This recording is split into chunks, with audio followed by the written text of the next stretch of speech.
Good evening and welcome everyone to the secretToWriting.com's Chat with an Author speaker series. My name is Stan Lemons. I'm president and CEO of the secretToWriting.com, and I'm absolutely delighted to have you with me today. We're in for a real treat.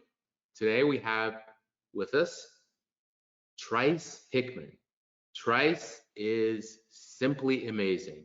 She's a national best-selling author and, I'm glad to say, a friend. So with that being said, let me turn my attention to Trice. And let me also, before I do that, let me thank you all for taking the time out of your schedule to be with us. I really appreciate it. We really appreciate it. And you're in for a treat. That being said, I turn to Trice. Trice, welcome. Thank you for being here.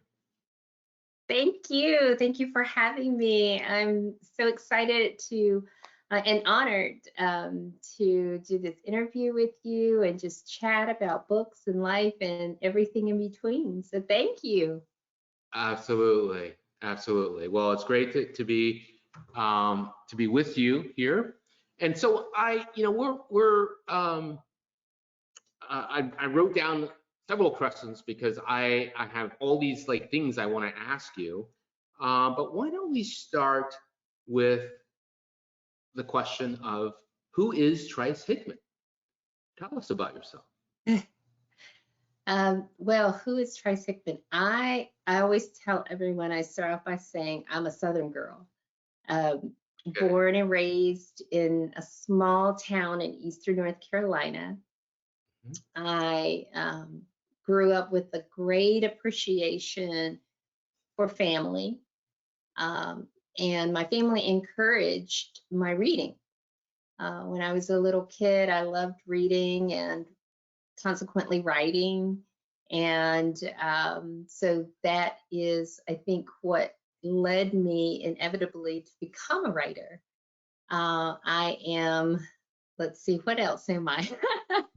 It's hard, when someone asks you to describe yourself or who you are. I don't really talk about myself that much, but I guess to sum it up, I'll go back to my roots again, a Southern girl who loves books, who loves reading, who loves life and adventure, my family. I love DIY projects, and hopefully we'll be doing a little bit more of that in my free time. I'm a busy bee around the house. And and like everyone, I think I coming out of the last 3 years of COVID and life changing, I'm regrouping and really looking at the path forward. So that's me in a nutshell. Terrific. You mentioned that you you started writing, I guess, as a result of or a consequence of your joy for reading. But can you expound a little bit on? I mean, you're like this national writer. I go to Walmart, I go to Target, I go to Barnes and Noble, and there's Trice Hickman on the bookshelf. So I'm thinking, my goodness, how does this all begin? Can you clarify or expound on that? Yeah, that's a great question. So again, growing up in a small town in Eastern North Carolina, there wasn't a lot to do. And there, of course, in my generation, there was no internet. We had 3 TV stations. So you had to try to find some kind of entertainment. For me, right away, it was reading. I started reading when I was 3 years old. And the interesting You said thing 3 that I years found, old? yeah, 3. Okay, I'm taking a note on that. All right, that's pretty impressive. but anyway, Yeah. go ahead. By Sorry the to interrupt. time I went to kindergarten, I could write my name, I could, spell and all of that good jazz. My mother just really took time with me and encouraged me, and encouraged that love that I have for reading, because what I found being in a small town, books could take me anywhere I wanted to go. I could read a book and I would, meet interesting people. go to interesting places, learn about interesting foods, all without leaving my bedroom. Mm. And, you know, back when I was in elementary school, I remember they used to have this program with books. And I think it was like once a month or once a quarter, you could select books that you wanted to purchase. And my parents would tell me, you know, if you make good grades, you can order this many books. And so that was, you know, my impetus to, you know, and my motivation to make good grades, because I knew I was going to get these great books. And so really, I, you know, continued my love of reading into college. And this is what really changed the game for me, Stan. Mm. It was my sophomore year, and I was in an advanced English literature course that focused on African American literary female writers and poets. Okay. Now, up until that time, I had never read a book of literary fiction written by a Black woman. I know that sounds strange now, but back then, like, Actually, yeah, no, I get it. Go ahead. yeah, Not so yeah, strange, but we, I understand. yeah, we did not have the access to the type of books that we have now, especially being from a small southern town. And when we, and you know, all of the books that I read were like, you know, the Nancy Drew and Judy Blume books, which were great, but they did not represent a community that I was familiar with. Yes. So when I read books by Alice Walker and Toni Morrison and Zora Neale Hurston and these wonderful poets like Bell Hooks and Indus Shange and Nikki Giovanni and Audre Lorde, these feminists, these beautiful Black women writing about people who I could recognize in that writing and communities that I connected with, I Yes. said, wow, Yes. maybe I could do this too. Maybe I could be a writer. And it's that the old adage of, you know, if you see that representation, it's more real, you know, Yeah. and it's a very real thing. And so for me, I think that was the spark that you know, that ignited that passion for wanting to turn my love of reading into creating books, because I was already a good writer, but I never really thought about it as a career or a profession. Little did I know I would suffer from writer's block for 20 years before I wrote my first book, but I never gave up that idea and that dream to write a book. Well, first off, you make me want to go snap, snap to all these wonderful writers that you just mentioned. And, you know, from an educational standpoint, and sort of as someone that's involved with curriculum development and so on, I'm really struck and somewhat moved by your comments of being a sophomore in college. Now you're reading these African American, you know, the writing of African American authors, and how that kind of was a spark and opened the door for you. And I mean, if you could just even elaborate on that a little bit more in terms of, you know, how did that make you feel? And even I'm thinking about not just you, but the other young writers out there. And if they have the opportunity to read books that are more representative and of a more multicultural basis, kind of the value of that. So, and you're kind of a living testament to that. But can you, I'm kind of riffing right now, but if you can kind of jump in there, that would be great. Yeah, yeah, absolutely. I mean, you're exactly right. Representation matters, you know. And for me to elaborate more on that experience, Yes. it was a deep experience because starting my freshman year of college, I was immersed in a world that in academia that I had not grown up in, meaning when I was in elementary school, middle school, and high school, um, I was one of a handful of Black students in each class. Yes. When I went to college, I went to an HBCU, Winston-Salem State University, the Rams. Um, Little plug, but okay. yeah, All right. yeah. HBCU love. And I remember walking onto that campus and thinking, you know, I was going to school with other young Black students who were getting their education, were coming of age, exploring life. You know, we helped each other, we pushed each other, we nurtured each other, and I had professors who did the same. Dr. Elwanda Ingram, who was the English literature professor who introduced me to this wonderful world of women writers. Dr.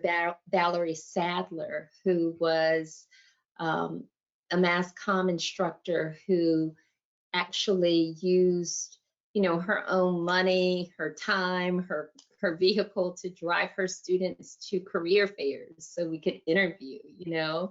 Yeah. They took the time, you know, so I was nurtured in and outside of the classroom. And I think that helped me too in my writing as I, you know, fell back on the topics that I write about. Winston-Salem State definitely prepared me for every aspect of my writing career, because when I started my writing career, I remember after I had written my book, I sent the manuscript to every agent, editor, you know, that I could think of, and all the publishing houses turned me down flat. And I had to self-publish my first 3 novels. The lessons that I learned, the courses that I took at Winston-Salem State prepared me to be able to effectively market my book, you know, sell my book and be successful as a writer, as an independent writer, and then eventually get picked up by a traditional publisher. So all of those experiences that I had culminated into, you know, who I am today and the career that I have today. Yes. So you touched on a number of points there, one of which you said you knew that you were a good writer. How did you know? A, and B, what is a good writer? What do you mean by that? Great question. I knew I was a good writer because, well, number one, I enjoyed it. And I knew I was good when people would read, like even when I was in high school, if I had to write an essay or a paper and it came back with great comments from my teachers, and even in college, my instructors. And but I knew I was a good writer because, you know, I number one, most of the time, if you're doing something that you really love, you're going to be good at it because you're going to put your all into it. At least that's how I look at it. And so I put my all into it because I really loved creating stories. You know, writing is very subjective, as you know. Yes. You know, 5 people can read the same story or the same sentence and come away with different meanings or different themes based on their own personal experience, based on their own, you know, reasoning and logic. So it's very subjective. And I think what makes a good writer is what makes a good writer in terms of the profession of writing. Hmm. You have to be very dedicated. You have to be very disciplined to write, because writing requires, especially if you're going to write a book. I'm speaking from the viewpoint of a novelist. Okay.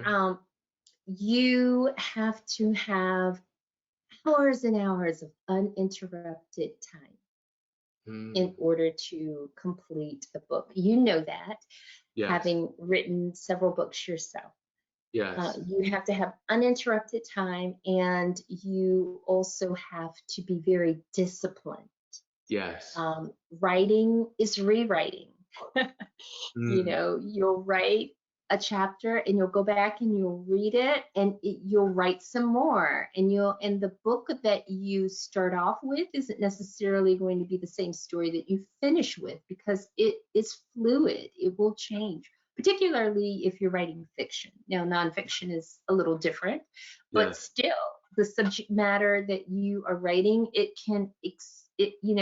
can expound upon theories and ideas, and it can go in directions that you may not have even thought it would.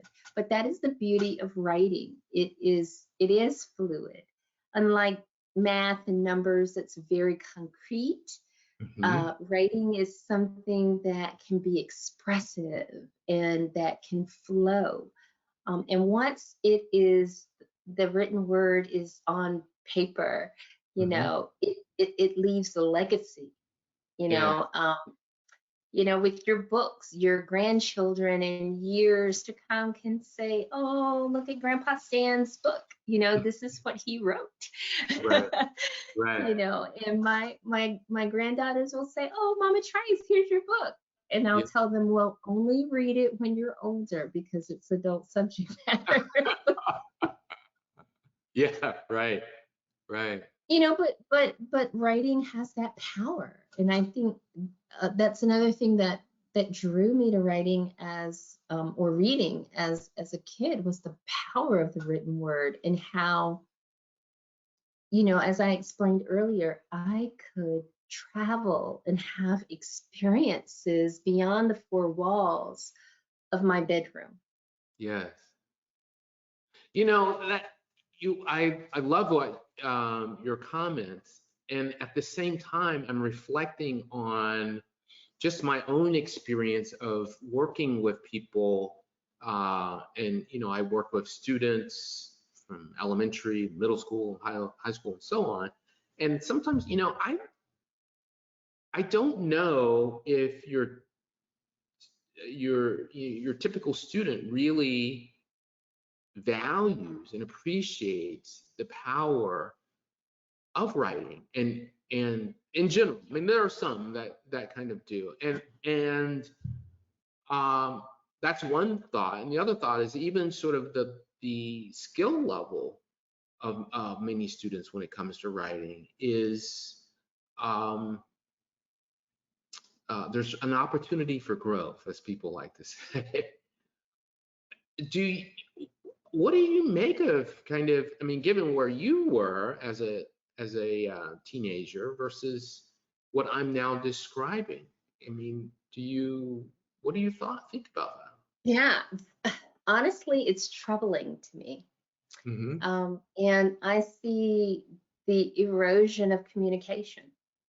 Mm. Um, they don't teach cursive handwriting in school anymore.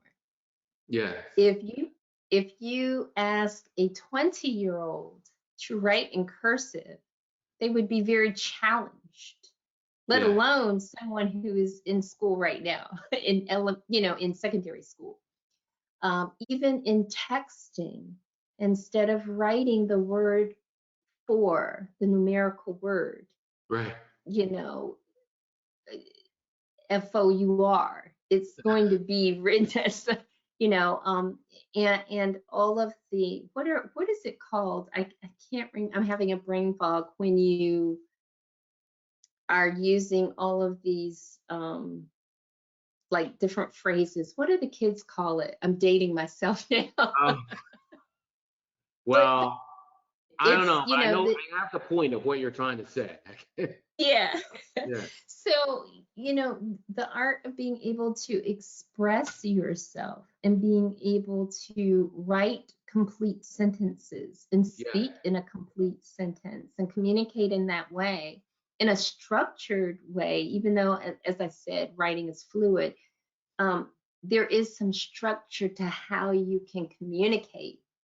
And I think that's been broken down. I think the wonderful thing about technology is that it has helped us to streamline our lives, but we have simplified it in a way that I think eats at the erosion um, of our creativity, of our communication. Hmm. Um, and that's troubling to me. That's troubling to me when um, kids cannot write a complete sentence, and even in their handwriting, Hmm. you know. I remember when early on in my career, when back in the day when authors were going out and doing book tours. They still do book tours now, but it was more prevalent, um, you know, 10, 15 years ago. Every book tour that I did, I made sure whatever city I was in that I connected with a local high school, middle school, or elementary school or college, so I could speak to young people about writing and communications and the importance of it. Hmm. And I can remember that there were very few students, like I would ask them, how many of you have just sat down and written a letter? And nobody writes letters, practicing penmanship. All of those little things Mm. um, go into discipline. You have to Yeah. be disciplined to do those things. And in order to write, you've got to be disciplined. A lot of young writers will say, "Oh, I want to write a book, and I'm going to dictate it." Mm. And that is a form, of accomplishing it. And for some, physically, they may not be able to write. But I think, again, just in general, that there's something about that form of communication that preserves creativity and our humanity. Yes. Trice, how might the development of artificial intelligence impact the craft of writing and the work of Oh boy. authors like you? Oh boy. I mean, people are always This is asking me these questions, like, so I'm going to ask you now. okay. So that's a sticky wicket. And I will just be very transparent, excuse me, and say that I have great concerns about AI. And I have, for not just recently, for decades. For decades, I've been talking about AI. Okay. Okay. And we are now seeing, um, again, excuse me, I'm going to take a sip of water. Sure. See, um, just when I'm getting ready to go get on my soapbox about AI. Excuse me, and that's part of the writer's strike right now, right? Mhm.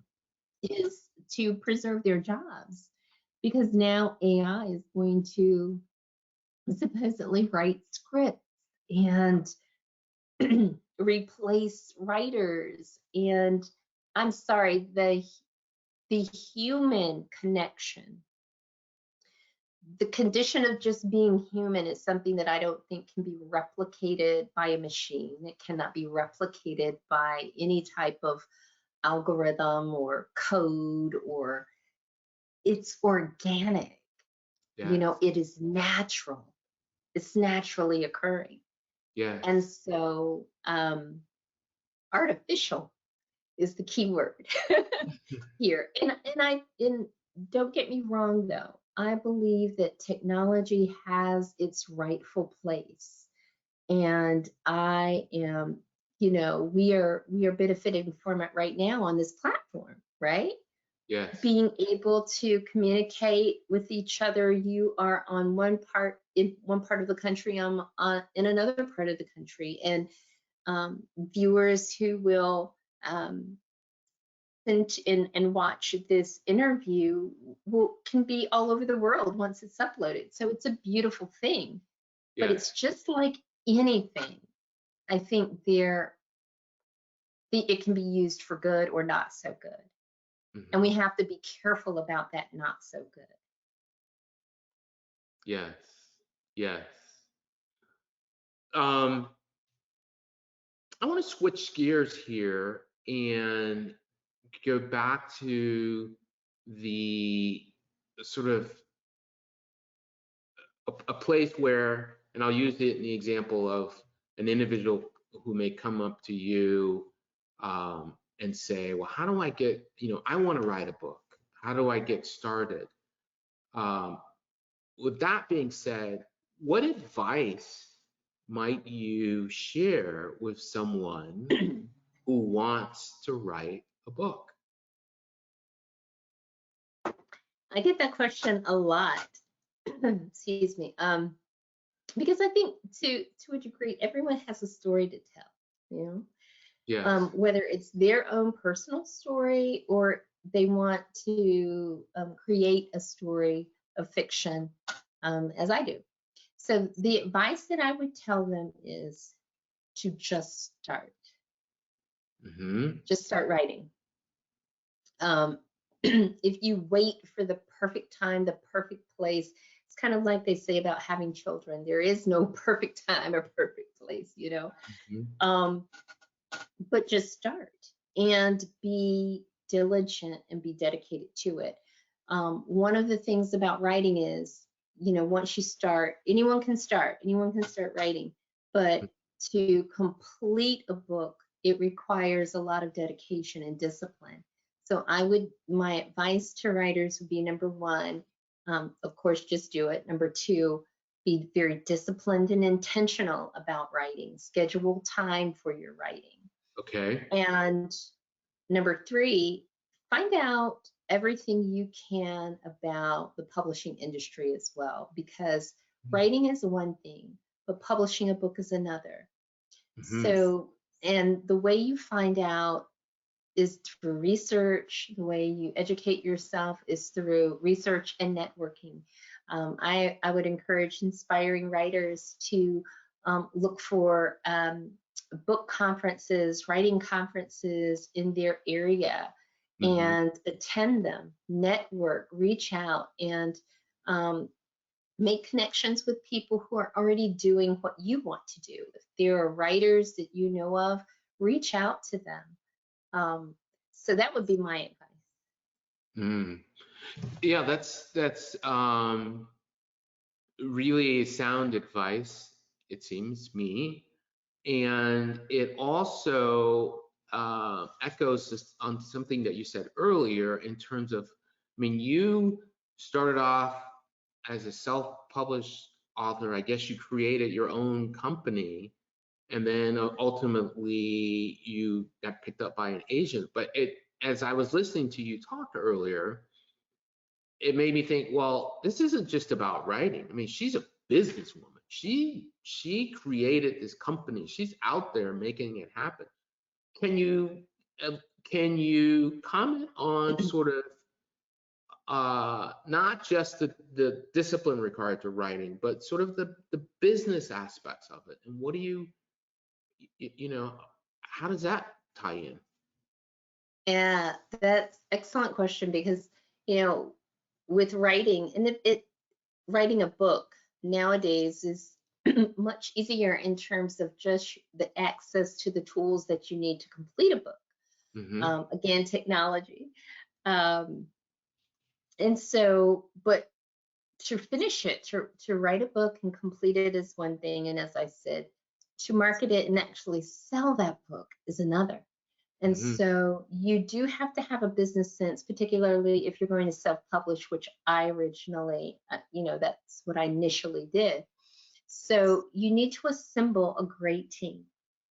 You Mm-hmm. need to have a good editors, copy editor, line editor, proofreaders. Mm-hmm. You need to have a good designer, graphic artist who can put your book cover together. And, that person may have the skills to lay out the book as well. So and then you have to connect with book bloggers, book clubs.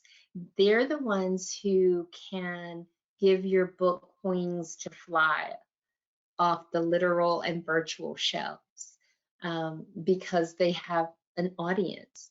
One of the things that I did when I first started, even before I published my book, I had only finished a manuscript. I went to the National Book Club Conference in Atlanta, and next year, the National Book Club Conference will be celebrating its 20th year Okay. anniversary. Yeah, I owe that conference my career. Mm. Because that was where I got my literary start. I literally went to the National Book Club Conference, which is a conference that convenes in Atlanta each year, the last weekend in June, first weekend in, July to August. Yes. And it attracts book lovers, book clubs, book professionals, and authors from across the country and the world. Yes.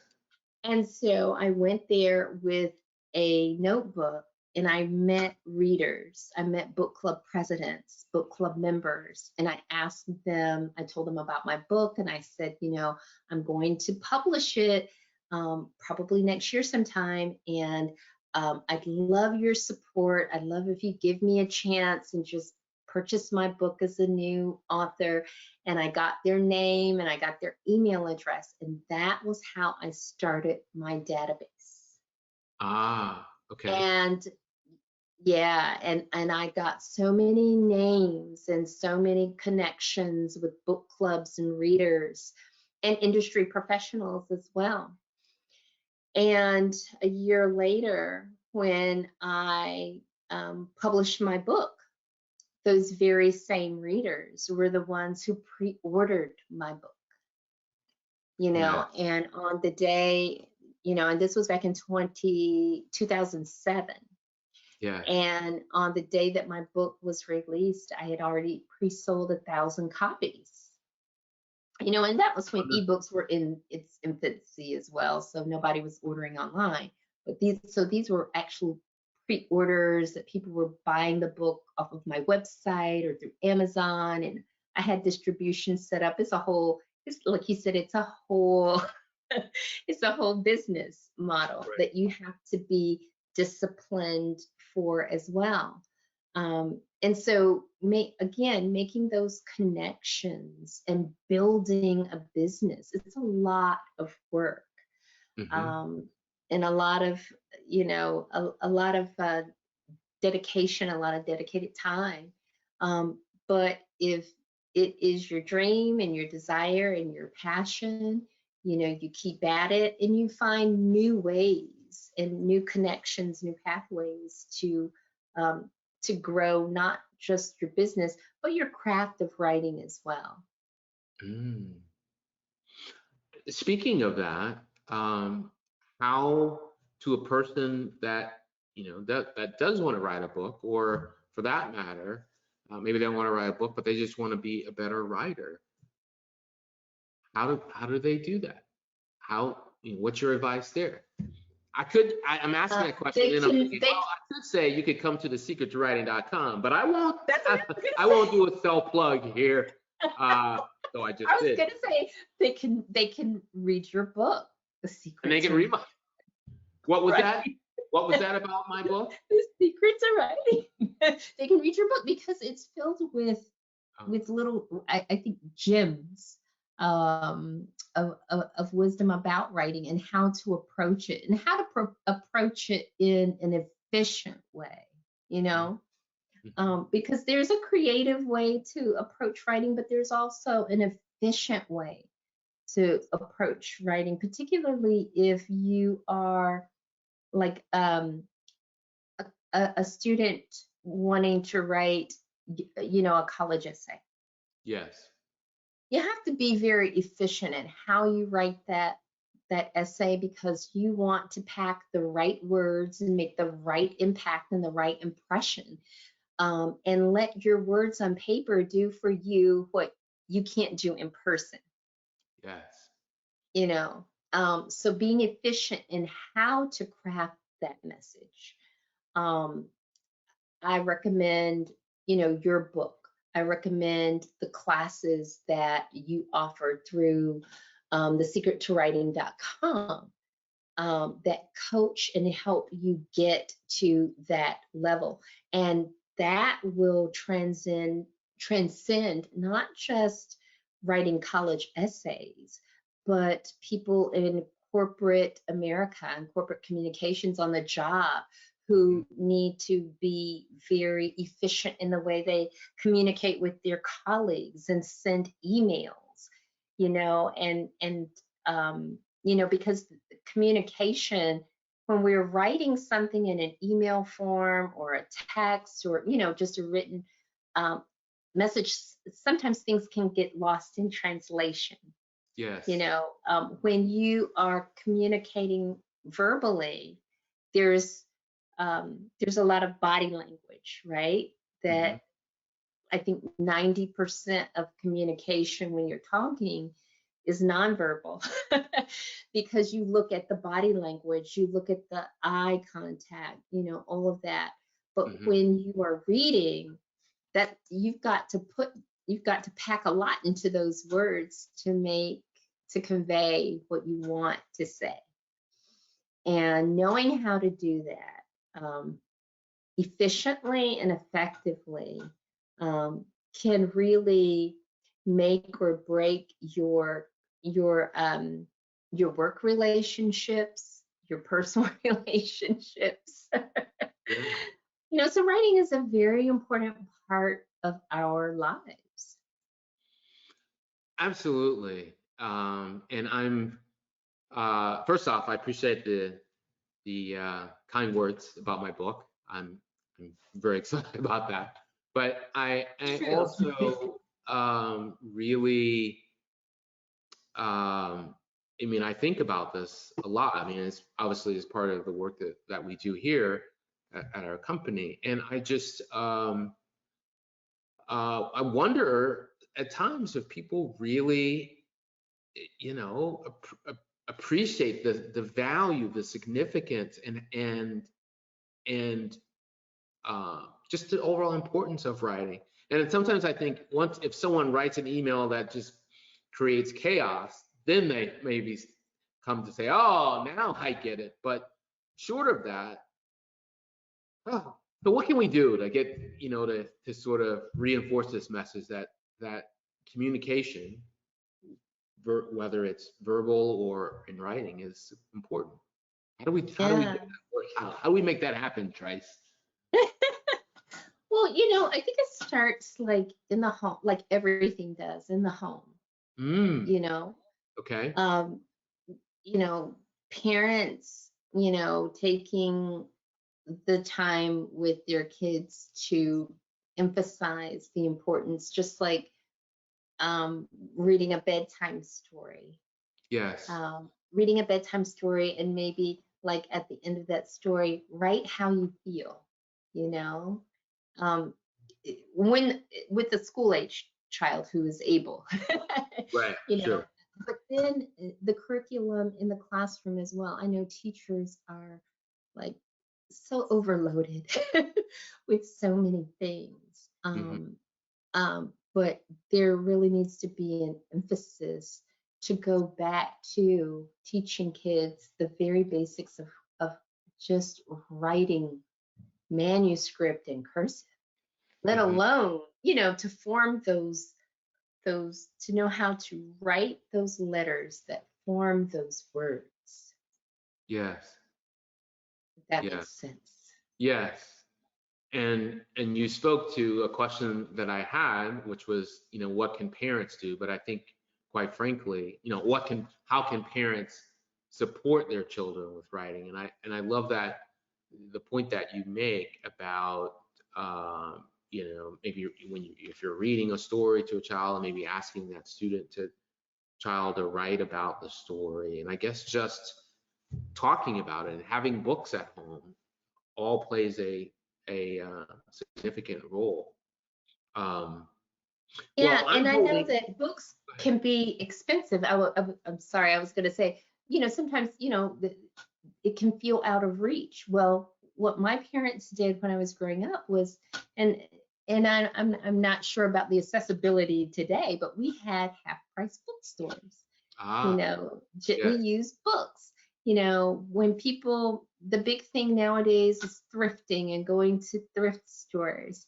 They have books at thrift stores too. Get those books, right. um, during school drives and book drives.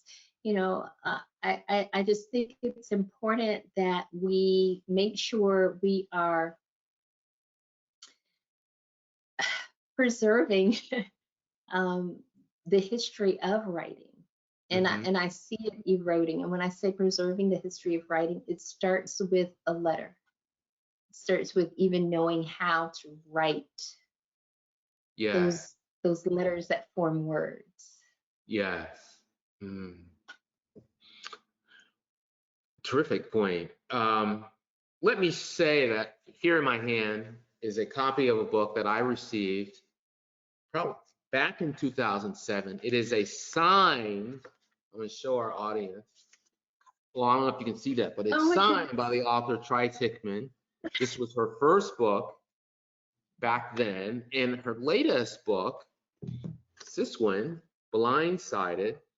And two questions come to mind as I hold up these wonderful books, and all the books that are in between come to mind. Trice, how in the world do you come up with all these stories and these people and the twists and turns? I mean, can you just take me into your mind for a moment uh, and shed a little bit of light about that? Yeah, this is where, my passion comes through, telling these stories. I think I come up with the story. Well, first of all, let me say this. I think every writer imparts a piece of themselves into the story that they write. The characters or the story may not be about them, but it may be about people they know or some experiences that they've had that are similar. So I always want to write stories that I would like to read. Mm, So I'm gonna have my stories are multicultural. My stories are intergenerational. And it's about family, it's about love, it's about life, it's about career. Uh, so those are what my stories are about. And how do I come up with them? I always think of the what if, mm, like unexpected interruptions. This my first book.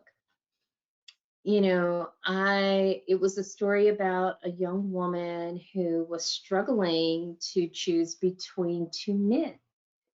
But I thought, what if one was black and one was white?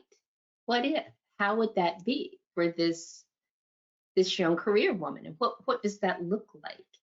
And yes. class stratification and skin color bias within the black community, all of those things. Hmm. So that's how I come up with like the stories, like the what if. And my stories and my characters are a lot different from me and the things that I would do. And Uh, but in some ways similar, career driven, love of family, but different in how they execute those things. And how I'm able to do that is with each character that I create, I develop a biography for each character.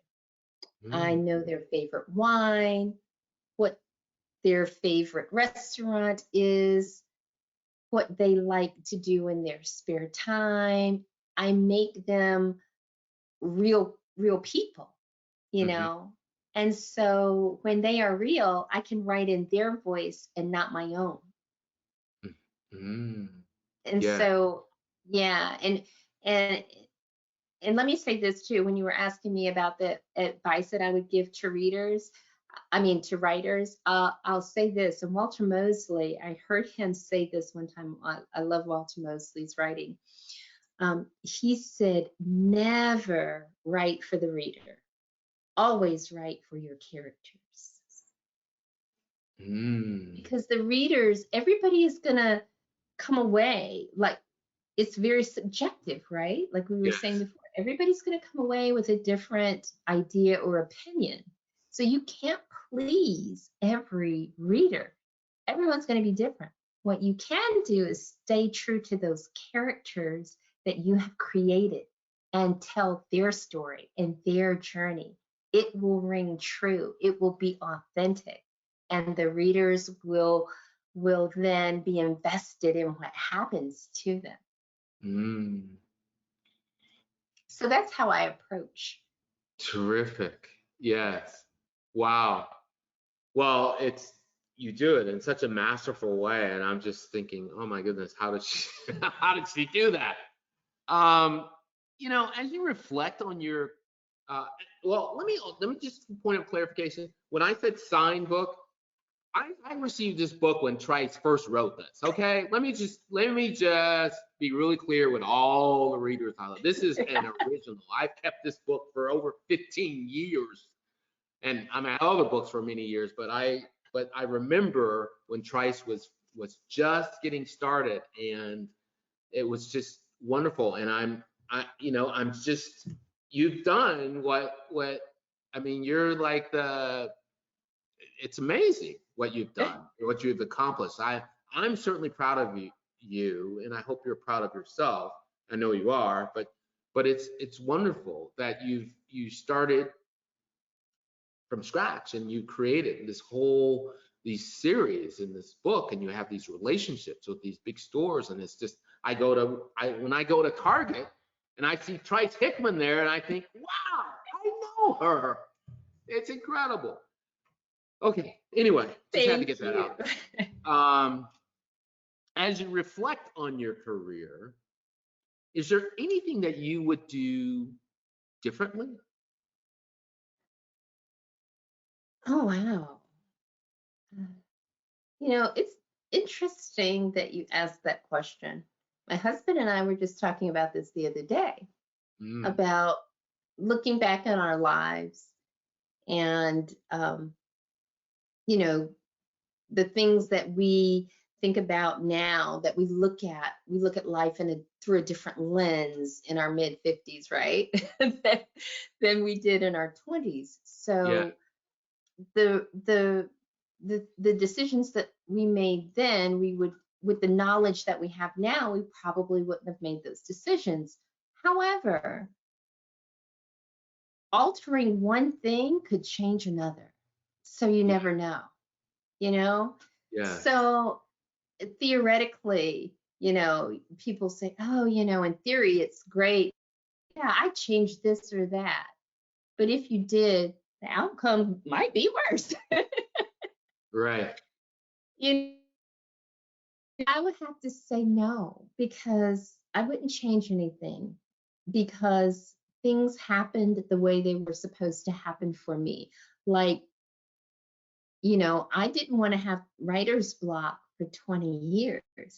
That wasn't that wasn't in the cards for me. I thought I was going to be like the next Alice Walker. I was going to have the color purple too. Right. But that didn't happen for me, and it wasn't meant to happen for me. I believe that everything has its proper place and time, and everything, all the experiences, the disappointments, I learned from them. The highs, I learned to relish those. And so I wouldn't change anything. Okay. Now I have to ask, and I did not probe this earlier, but when you say that you had writer's block for 20 years, can you just explain that just a little bit in the short amount of time that we have remaining? Sure. So I believe that it was a combination of just fear that built up inside me. And I said that because when I was in college, remember, that's when I thought, hey, I could be a writer too. You know, all these books that I love to read, I could write them. And I was so excited because I had, you know, this whole vision in my mind as of my life as a writer. And when I sat down at my brother's typewriter back in Okay, the day right. to, you know, write, you know, I was writing and writing and writing, and I only had like a paragraph. And Uh-huh. that's when I realized writing was not as easy as I thought it was. And I think it instantly up a fear within me because I had been used to being able to accomplish anything I set my mind to. You know, Yeah. at 19, 20 years old, you know, I thought I had experience then. But, you know, generally, like in school, in church, in my youth groups, I was always, you know, a leader, and I was able to accomplish goals. And this was something that decided that I wanted to do it. And so when I couldn't do it, there was a little bit of fear that crept in. And each time I would try to write, I would only get to a few paragraphs and that was it. And I'd pick up a book and I'd just read. I'd come back to it in a little while and it just did not, for whatever reason. Well, I know the reason. It just wasn't my time. It Okay. wasn't my time. And so I struggled for years. I had the same notebook that I would go back to, and I struggled for years until an event happened in my life that removed the fear. I was living in DC. I had just been laid off from my job, first time I'd ever been laid off. I was recovering from a major surgery that I had had, and I felt like I was at a low point in my life. And at Yes. that low point, you know, there was no fear really anymore. I was, you know, not hit rock bottom, but there was, I think, everything I had shed everything. And I prayed too. I Mm. prayed to God to help me find something that I would really love. Not that I would just be good at, but I would love it. I'd have a passion for it because until that time, there were a lot of jobs that I had that I was really good at, um, achieved well, but it wasn't my passion. Your passion is something that you'll do for free. Mm-hmm. And I wanted to get paid for every job that I worked on. But Mm-hmm. when I was laid off, and one morning, instead of going in and searching for jobs, I just opened up a blank Word document and started writing. And I was free, and the words flowed. And every single day for the next 4 months, I got up with dedication and I wrote. I wasn't making a dime. I was unemployed and wasn't even looking for a job. But I was the happiest I'd ever been. And that's when I knew I'd found my passion. Ah, that's a beautiful, beautiful story and a real testament. Wow. So what's next for Trice Hickman? What's next for me? Well, hopefully more books. I have to get back into the writing cave. I have admittedly been, you know, the last couple of years have been pretty rough. So as I said, I think when we first came on, just coming out of the past 3 years and trying to look at, you know, realigning what works for me in my life. And so much has changed. I want to approach writing in a different way. Um, uh, I want to do some blogging and have my lifestyle blog and get that up and going. And um, Yeah, so that's what's in the immediate future for me. Sounds terrific. Final question for you, Trice. The floor is really open. Any parting words, thoughts, reflections for our audience? Things that you would like, anything that you would like to leave the audience with? Please feel Well, free to. thank you. Well, first, I just want to say again, thank you so much for having me on as your guest. I really appreciate this opportunity. And I just want to tell everyone who's listening, if there is something that you feel passionate about, something that you've been wanting to do, don't wait, just do it. The time is now. You have everything within you to do what it is that you want to do. Surround yourself with good people who will encourage you and believe in yourself. When you do those things, you'll make your dreams a reality. Absolutely terrific. Trice, thank you so much. I knew you were going to be awesome. You on the show or on the webinar, and you were. So thank you. To our audience, thank you for tuning in to the secrettowriting.com's Chat with an Author series. I trust that you, like me, have enjoyed our time with Trice Hickman. Please come back to the secrettowriting.com for other events, for students, for adults. And as Trice has just shared with us, pursue your dreams. You can do it.